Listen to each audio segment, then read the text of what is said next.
No, na juhu je len jeden zimný štadión. Jasné, ja viem. Viem, presne.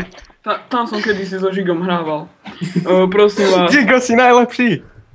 Prosím vás, volám mi takto, o chvíľu vám zavolám, toto si musím súrne vybaviť.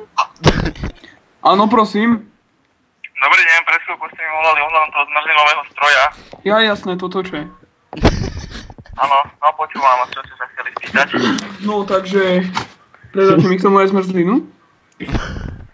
Nejako zle vás, ale počujem, skúste trošičku hlasnejšie, alebo niečo. Predáte mi k tomu aj zmrzlinu? Viete čo, nie, mne donášajú mi zmrzlinu z Nitry. Aha, a neviete aj mne doniesť? Sú to len cez tú Nitru. Jaj, a Nitra je ďaleko. No, každopádne, kde je vyrobený ten automat? Neviem, ale čo máte s telefónom, lebo nič vám nerozumiem, strašne zle vás je rozumieť. Vy máte aký telefón? Ja iPhone. iPhone?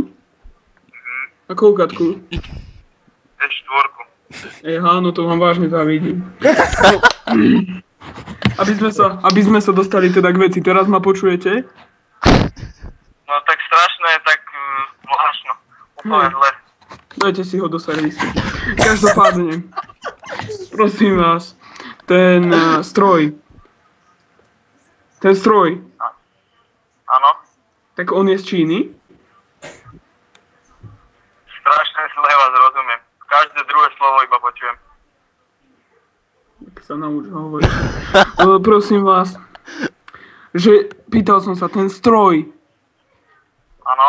On je vyrobený v Číne?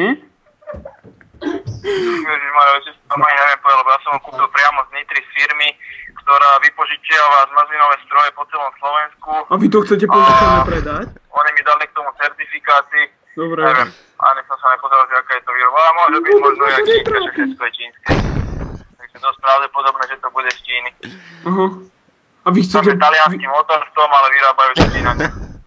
Na čo je na zmrzliny motor? No, každopádne. Keďže dopočul som sa, že je tam taliansky motor. Áno?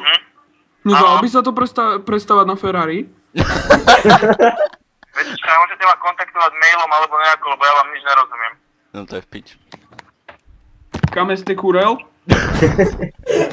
Kebyže mi napíšete mail, lebo ja nič nerozumiem. Budeme telefonovať pol hodinu a nič sa nedozvieme ani lebo nič vám nerozumiem. Sojde. Sojde. OK. Ale nechce jebať.